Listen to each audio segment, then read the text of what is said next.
Ash's Johto team isn't exactly known for being strong. In fact, most of his Pokemon from that era barely evolved or even reached their full potential. So I decided to take his Johto encounters and put them through Pokemon Sacred Gold, a difficulty ROM hack made by Drayano. With tough boss fights, improved AI, and competitive level movesets across the board, can Ash's famously underwhelming Johto squad actually beat Pokemon Sacred Gold? Let's find out. We begin our adventure in New Bark Town, and how can we be Ash without Pikachu? We select Pikachu as our starter. Oh buddy, you don't look so good. That's better. And head off on our new Johto adventure. Passing through Cherry Grove City, we find a rash Heracross who needs help saving its horse from Pinsir, which we totally do, and a sassy Chikorita waving her scent in my face. Wait, what? We meet Mommy Cynthia and she gives us an Eevee. Well, since Eevee can be found in Kanto, I don't want to use it. This run will follow the anime, but only using Johto Pokemon, with the exception of allowing evolutions because this is a ROM hack, and with the exception of Pikachu because, like, you know, it can't be Ash without Pikachu. I get the Thunderstone from the main monk in the Bellsprout Tower, and I'm not quite sure if I'm gonna let this little rat tell me whether I can evolve it or not, but we'll see how it goes. I started this run with the thought that I didn't need to Eevee train at all, but against Faulkner, I lost a lot. So on attempt 6, I needed a change of pace. I decided to Eevee train my Pokemon, and began my much easier fight with Faulkner. He leads with his Doduo as I send in Pikachu. He elects for Quick Attack that does about a third before getting blasted by a Thundershock. Pidgeotto does survive a Thundershock, but after getting us down to 7 HP, goes down to 1 more. Chatot also falls the same way. Swablu comes in, and Thundershock won't KO this bird, so Chikorita comes in to eat the incoming Solar Beam, and a Poison Powder connects as a super effective Aerial Ace doesn't do too much damage thanks to our defense EVs. I risk a crit with Pikachu, but we get bailed since he uses Mirror Move and take him down super low, and with 1 more crit risk, we survive on 3 HP, letting us take him down. The now fighting Farfetch comes in, and since I'm at such low HP, the AI just sees a kill with anything. I send in Chikorita to eat the incoming attack that gets us near death. This wasn't the greatest decision, however, because he just ends up going for Aerial Ace, bringing Heracross to 12 HP. On a positive note, Farfetch's new fighting type allows Heracross to one-shot him with an Aerial Ace. Last out is Murkrow, who gets obliterated by a Bug Bite. That crit didn't matter since Bug Bite always killed here, but we speed type, so we gotta be more careful. We totally got bailed here. With the first gym badge in hand, we now have access to Rock Smash, which in turn gets us yellow shards, and we're able to trade this guy for a plethora of berries. And this is the only way to get Citrus Berry in this. Stupid, might I add, because with berries, I actually would have been able to beat Faulkner without EVs, but oh well. Chikorita evolved shortly after that fight, and I've never fought this fisherman NPC before, but that dialogue is just so sad. We can't feel too bad for him because we have to maintain focus on this big old problem in front of us, Bugsy. And yes, I'm mentioning how difficult his Scyther is going to be like every other Nuzlocke, because look at this thing. Technician boosted Wing Attack and Quick Attack? Thank God U-Turn isn't 60 base power. If not, this man would never lose. Slowpoke well was no sweat, and we beat up the rocket boss that was trying to keep this Cyndaquil from us, and our new Cyndaquil buddy swiftly evolves into Quilava, and we take on Bugsy. His lead Butterfree versus my Heracross. A swift Aerial Ace takes out the Butterfly and out comes Yanma, who after detecting goes down to 1 as well. This of course invites in Scyther with Wing Attack, ready to end Heracross's hopes and dreams. I send in Pikachu, who eats said Wing Attack, and are you ready for some fraudulent gaming? I get the luckiest static proc I've ever seen as we heal back some with a Citrus Berry. Heracross comes in to eat the U-turn as he sends in his own Heracross, but we're built different and take it out. The problem comes back in, so I send in Quilava to eat the Wing Attack and heal back some with our held Citrus Berry.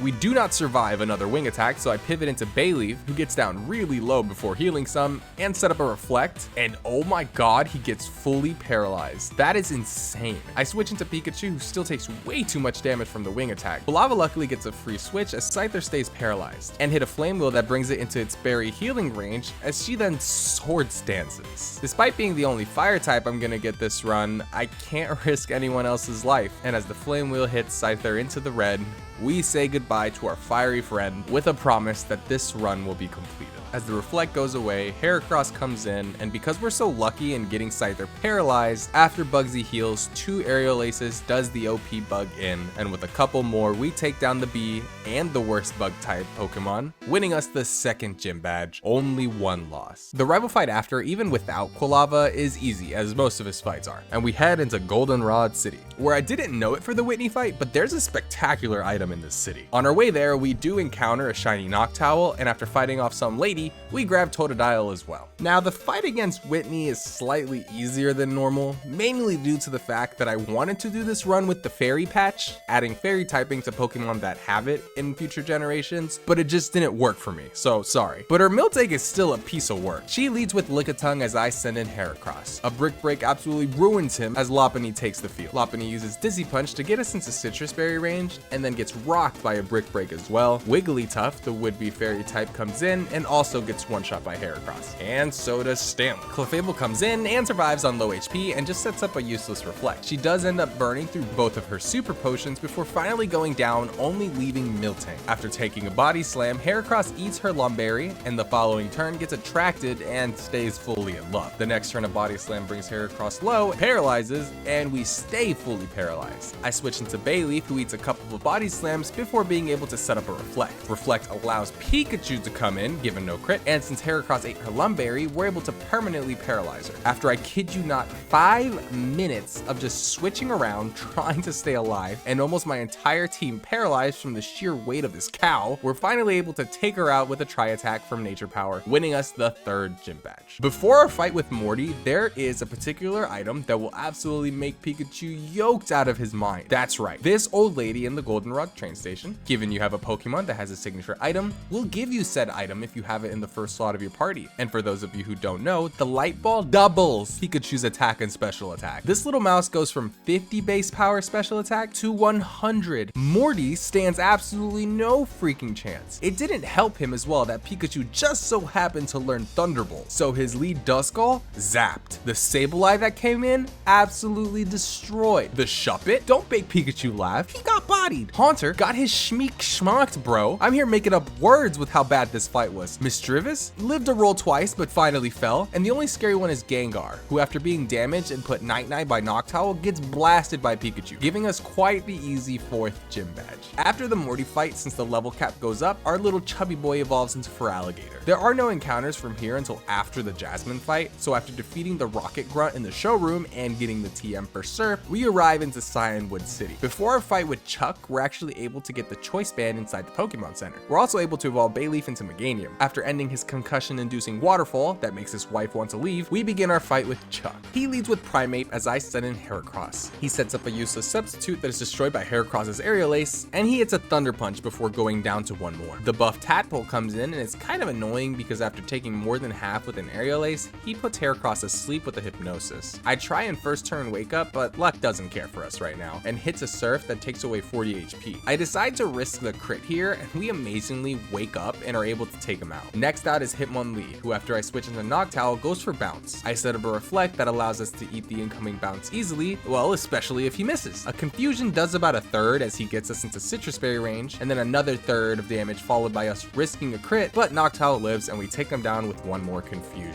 Hitmonchan comes in, so a quick switch into Feraligatr, who devours the Ice Punch as our Reflect goes away. We do about a 1/3 again with the Surf as he sets up a Substitute. He begins his Focus Punch as we take out his Substitute, then eat the attack and get him super low with the Surf as we eat the random Fire Punch. He does heal, but we end up bombarding him with Surfs, taking him out. Second to last is his Breloom, who only hits Meganium twice with a Bullet Seed as we set up another Reflect. A Spore puts us to sleep, but we were planning on switching anyways, so Heracross comes in, and after eating a Mach Punch, we obliterate it with an Aerial Ace. Last in is Hariyama, who is easily walled by Meganium, but after getting him low with Petal Dances, he whirlwinds us into Pikachu, which was no problem at all because even if he didn't decide to heal, we take him out easily anyways. A couple of Thunderbolts does him in, winning us our 5th gym badge. Drayano made it so the Safari Zone has some use with some Team Rocket story and fights with all the main bosses. I'll be honest, I've never visited this place in my entire life, and I think as a kid I somehow just couldn't find it. So it's cool to see. The hardest fight amongst the bosses is of course at the end, with a double battle versus Archer. Our partner Riley quite literally gets countered by all of Archer's Pokemon, so I do my absolute best to keep him alive, but it's nice that I'm not targeted as much. The Zangoose gets blasted by Pikachu's Thunderbolt, and Scyther targets Absol with a Fury Cutter as he sets up with a Swords Dance. Archer then sends out Gyarados to intimidate the Absol, and after we body the Gyarados, a Bug Bite gets him super low, and Scyther lives on a freaking sliver. Riley just can't catch a break. Houndoom comes in with another Intimidate to bring him back down to neutral, and he quick attacks the Scyther, taking him out. We do get Houndoom deep into the yellow as he once again targets Absol, taking him down with a Fire Blast. Riley sends in his Lucario as a Grunt switches into Mawile. A Thunderbolt from us takes out the Mawile, and wouldn't you know it, the Houndoom connects, taking out Lucario with another Fire Blast. That's just rough, buddy. Ursaring and Granbull take the field, and after taking out the Houndoom and Riley getting targeted again, we take out the Granbull with a Thunderbolt, winning us the double battle. I know we won, but I just can't help but feel bad for you, man. The Jasmine fight wasn't too bad. It definitely would have been easier with the fire type, but hey, things happen. Her lead Metang versus Heracross. miss. A choice band boosted Brick Break brings her into the red as a psychic does almost half. She heals, but a crit Brick Break takes her out. Skarmory comes in, but her only flying move is fly, so after getting her to about a third, she flies into the sky. Pikachu comes in and eats said fly and zaps her with a Thunderbolt. After Steelix comes in, I switch into Meganium on a soft Stone Edge and allows us to set up a Reflect the following turn. After eating a couple of Iron Tails, I send in for Alligator, who gets screeched on the way in, but is able to take him down with a couple of Surfs. Magneton is next, so after eating the Thunderbolt with Meganium and her going for Magnet Rise for some reason, we're able to one-shot with a Brick Break. The bulky Zon comes in, but is eventually handled by Heracross with some assistance from Meganium and Noctowl. Last out is her Ace Fortress, and please don't blow up, please don't blow up, please don't blow up. Okay, thank goodness. She doesn't end up blowing up, and we hit one more Brick Break, taking her out and securing our 6th gym badge. We race our rival to Mahogany Town, and he's nowhere to be seen, and that makes us the winner and wins us a Pokemon egg. And after several steps, it hatches into a Fanpy. Look at this little guy. This little guy swiftly evolves into Donphan, and after clearing up the Lake of Rage and grabbing the choice specs, we find ourselves in this situation. A random grunt with a Wobbuffet in the rocket hideout. What am I supposed to do against this? Oh, nice. I have the choice band. Thank goodness. Thank goodness I had that equipped. If not, Heracross was cooked. Hopefully no one else this run has a Wobbuffet. We clear out both bosses in the rocket base fairly easily, and it's time to take on Pryce. And this fight was a slaughterfest at the beginning because Brick Break KO'd Abomasnow, Dugong, Glalie, and Lapras all in one hit. I'm surprised he didn't send out his Frostlass sooner. I send in for Alligator on a Blizzard and fire off an Iron Tail. Honestly, if we missed, I didn't have a clean backup plan, so I'm just glad that worked. Last out is Mamoswine, and I switch in Meganium, who eats the Stone Edge and eats another as we set up a Reflect. After Ice Shard damage, we heal with Synthesis. He hit an additional Ice Shard that doesn't crit and brings us into Overgrow range, allowing for Battle Dance to one-shot and win us the 7th gym badge. Our adventure drags us back into Goldenrod City. Team Rocket is still up to no good, and they must be stopped once and for all. After dealing with almost all the Rocket leaders, it's time for our final fight against Archer. And let me tell you, I have an absolutely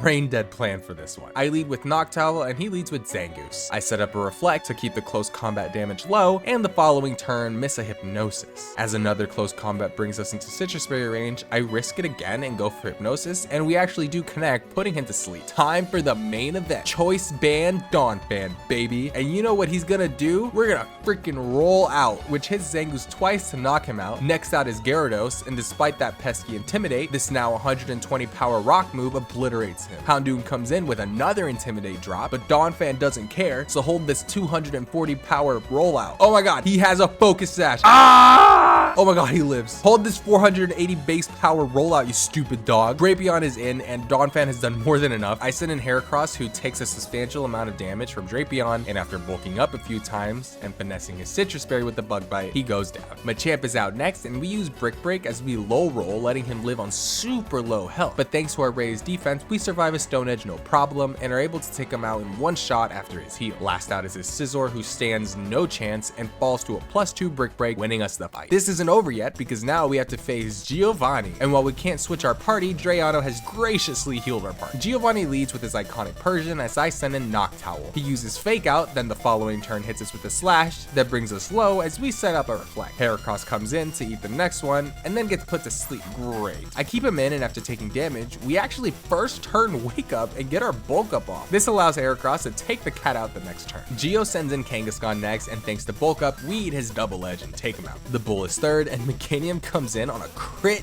Double Edge. Goodness gracious, that's a lot of damage. I switch into Feraligatr on the next one and survive at about half, and thanks to all the recoil damage he took, we're able to take him out with a Surf. Nidoking comes in, so I pivot into Donphan on an EQ that we survive easily and fire up our own, one-shotting him. Nidoqueen suffers the same fate and outlasts his Rhyperior, who gets decimated by Donphan's Choice Band boosted Earthquake, winning us this mini gauntlet. Pikachu does end up over-leveled, so I can't bring him to the Clair fight, but that's no problem, because we have our secret weapon. Roll out Donphan! We begin our fight, and she leads with a Dragonair, and 2 rollouts take it out, and despite her Gyarados' Intimidate, we one-shot him with a rollout as well. Kingdra comes in and just gets mollywopped by a rollout, and Donphan just keeps chugging, bro, and takes her second Dragonair out. This man is just an absolute menace. It is hilarious. With Salamence on the field and at -2, it's time to switch. Feraligatr comes in on a Dragonair, Dragon Pulse that brings us to half before taking the dragon's life away with an Ice Fang. Last out is her Altaria, who just can't hang with the level difference and goes down to an Ice Fang, winning us our final Johto gym badge. Donphan rollout is just something I didn't think I'd ever use, but here we are, bodying everyone with this dude. The rival fight before the Elite Four was not really any different than most of our fights, and we take out his Pokemon fairly easily, and it's time for the Elite Four. We visited the move deleter and relearner to fix up our moves, and this is what we're bringing in. Alligator with Waterfall, Crunch, Ice Punch, and Screech. Meganium with Petal Dance, Synthesis, Cut for some reason, and Reflect. Heracross with Bug Bite, Brick Break, Night Slash, and Aerial Ace. Noctowl with Hypnosis, Fly, Reflect, and Extra Sensory. Donphan with Assurance, Strength, Earthquake, and the goated rollout. And last but not least, Pikachu with Thunderbolt, Volt Tackle, Thunder Wave, and Light Screen. Time for Will. He leads with Jinx versus Feraligatr. I did end up giving him the Choice Band instead of Heracross for this fight because Feraligatr went nuts. He one-shot almost all of Will's Pokemon with a Crunch. Like, what would have stopped us given we had the Fairy Patch would have been this Gardevoir, but because she's just pure Psychic in this, she was just bodied. Slowbro survived one, but he just didn't stand a chance. It did so much damage as he set up with an Amnesia of all things, and with Solrock's HP being depleted to 0, we won our first Elite Four battle without a sweat. Koga. He leads with Venomoth as Feraligatr takes the lead once more. A Crunch against the now Psychic Venomoth gets the clean one-shot, inviting in his Weezing. At least on a positive note against this Weezing, we don't have to worry about Explosion. I did think he was going to use Thunder, so I switched into Pikachu, but he just used Toxic. After his Protecto, and despite this crit, Pikachu was always able to one-shot with Thunderbolt. Toxicroak with Earthquake comes in, so Noctowl comes in to avoid it, and sends the cool Frog to the Shadow Realm with an extra sensor. Muck is fourth, and Donphan eats a Focus Punch on the switch and fires off an EQ to take him out. Tentacruel is next, and a crit Waterfall does kill here, but Koga stupidly uses Swords Dance, letting Donphan get another easy KO. And just like that, we're on his last Pokemon, Crobat. As he sets up a double team, Donphan doesn't care and hits a Strength, activating his Citrus Berry. And after pitiful damage with a Brave Bird, we're able to take him down with one more Strength, winning us the second Elite Four battle. Donphan for MVP, bro, I swear. Bruno! He sends in Hitmontop as Donphan comes in on his Intimidate. I actually wasn't paying attention with this lead, and I should have led with Noctowl since he ends up going for Fake Out anyways. Oh well. I set up a Reflect as a high jump kick gets us to our Berry, and fire off a couple of extra sensories to stretch him into oblivion. Out next is Hitmonlee, and as I send in Heracross, he misses high jump kick. Well, that just makes our life easy, and after tanking a Blaze Kick, we hit an Aerial Ace to take him out. Lucario takes the field, and despite super effective Psychic, we one-shot him with a Brick Break. Punchy Man comes in next, so Feraligatr eats the incoming Fire Punch and fires off a couple of Waterfalls to take him down. Hariyama is fifth, and I used Waterfall to take him to half because Thunder Punch, given no crit, doesn't actually kill here. So after surviving on 34 HP and in Torrent range, we're able to take him out with one more Waterfall. Last out is his Ace Machamp, and after eating a crit Stone Edge, Donphan fires off an Earthquake that gives him low, but his Berry takes him out of healing range, and he misses Dynamic Punch. As he's standing firm, apparently, waiting for his impending doom, we take Machamp out with one more Earthquake, winning us the third Elite Four battle. Oh, Karen! Karen leads with her Mighty Anna, and I lead with Noctowl. She goes for Sucker Punch as we set up a Reflect, and the next turn we avoid Sucker Punch again by switching into Heracross. But then she hits a Fire Fang that of course burns our non-Guts Heracross. Go figure. The Brick Break still does over half as she uses the track. For a turn, we do stay in love, but the following turn, Heracross breaks free and takes her out with another Brick Break. Honchkrow comes in and Brave Birds for Alligator, but after healing some with the Citrus Berry, wait, you're not holding a Choice Band? Oh my god, this Ice Punch doesn't kill. Please crit, please crit, please crit. Oh, thank God. Yeah, just keep it up with this fraudulent gaming, man. People are totally gonna believe this run is real. After getting absolutely bailed there, Absol comes in and we hit a Waterfall that gets her low as she Thunder Waves us. But the following turn, after taking the Psycho Cut, we stay fully paralyzed. Donphan eats the incoming Mega Horn and takes Absol out with a rollout. Spiritomb does tank one, but after setting up a nasty plot, falls over to one more. Donphan then crits on Brionne, one-shotting the stupid stallfest of a Pokemon, leaving only her Houndoom left, which just like Spiritomb, sets up a nasty plot as the fifth roll of Rollout hits her, decimating her health and winning us the fourth Elite Four battle. Funny how the fifth roll of Rollout hit the only two Houndooms I've faced so far. The Champion Lance. All our preparations have brought us to this monumental moment. Will we win, or will his dragons overpower my team of Johto stars? Let's find out. His lead Gyarados versus Pikachu. Yeah, a Thunderbolt absolutely fries the blue shrimp. Next out is his Garchomp, who of course is going to go for Earthquake, which Noctowl is able to to avoid. The following turn, he hits a Dragon Claw that we eat fairly well as we set up with our favorite move, Reflect. I switch into Feraligatr and eat up the incoming Dragon Claw and proceed to obliterate him with an Ice Punch. Dragonite is out next, and yeah, this thing isn't gonna do anything. An Ice Punch with a crit that didn't matter takes him out. Charizard takes the field next, and the worst Gen 1 starter just can't hang and goes down to 1 Waterfall. His second Dragonite comes in, and we fraud gaming the mess out of it again and get another crit Ice Punch. It was a 62% roll to kill, so I'm gonna say that crit just didn't matter. Last out is Aerodactyl, and this thing is pretty frail and goes down to a Waterfall, winning us the fight against Lance and crowning ourselves as champions of Johto once more. Man, it kind of feels good to sweep the Elite Four like this. But it's not over yet. The gym leaders in Kanto I've heard have been talking hot mess, and we need to go put them in their place. Here's a brief rundown. Brock can't hang against the GOAT Donphan. He leads with Amistar, and I send in the aforementioned GOAT, but since all of Brock's Pokemon are part Rock type, we proceed to EQ every single one. It's just sad how easy Brock is. I just want him to just do better. We win the battle very decisively. Misty is next, and she was the toughest and luckiest fight. Her lead Politoed versus Pikachu. I should have taught him Thunder since she sets up Infinite Rain, but it's okay. A Thunderbolt still takes her out. Next in was Lantern, who was a bit of a pain with rain boosted Surfs, but eventually falls to Petal Dances from Meganium. Same for Lapras. I made a stupid switch to Pikachu on a Hydro Pump that would have murked the little mouse, but she misses, completely saving his life. See kids, this is why you don't run moves that can miss, except for Donphan. He doesn't miss. Thunderbolt cleanly takes out her remaining 2 Pokemon, winning us the battle. For the record, I'm just extremely lucky, I guess, because nothing of what I've done is skill-based at all. Surge, like Brock, despises Donphan because Donphan is just so easily able to obliterate each one of his Pokemon. Like no contest. I definitely triggered some PTSD with that obliteration. Janine wasn't too bad of a fight either. Donphan cleared out her Ariados and Quillfish with Earthquakes. Venomoth was taken out by Noctowl and Heracross. Ignore living on 1 HP, but the calcs definitely said that I lived given no crit. Thunderbolt deals with Weezing, and her remaining 2 Pokemon are taken down from EQs from Donphan, winning us the battle. Erica is next, and her Jumpluff is handled by Feraligatr. He deals decent damage to Meganium before switching around, and Meganium is handled by a Brick Break. Leafeon deals decent damage with an Aerial Ace before falling to a Bug Bite. Tangrowth actually doesn't do too much damage,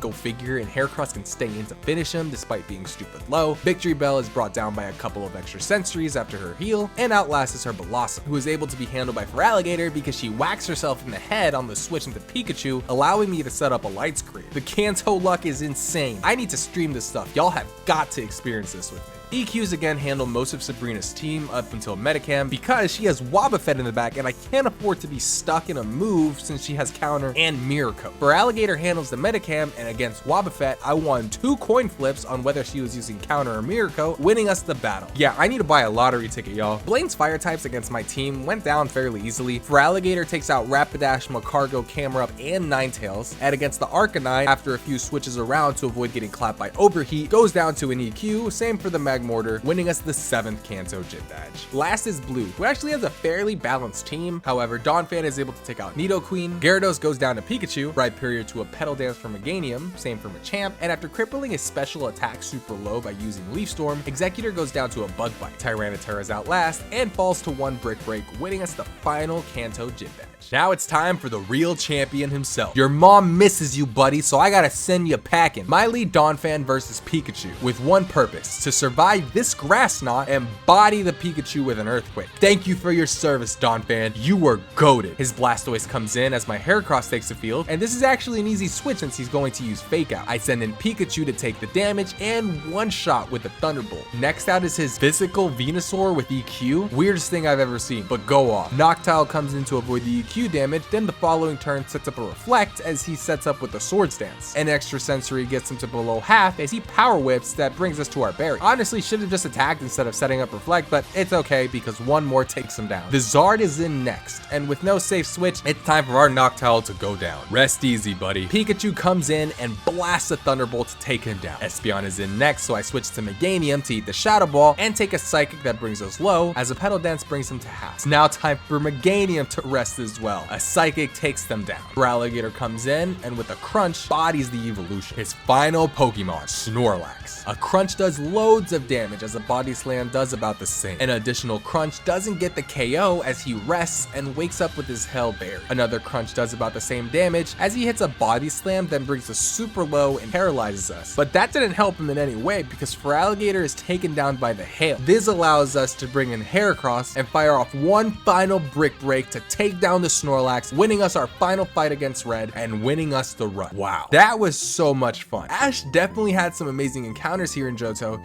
It's just a shame that he doesn't always get the full evolutions. But hey, anime plot armor when a mid-stage Evo beats a fully evolved tank, you know? If you enjoyed the video, consider leaving a like and subscribing as it helps the channel immensely. And until next time, bye.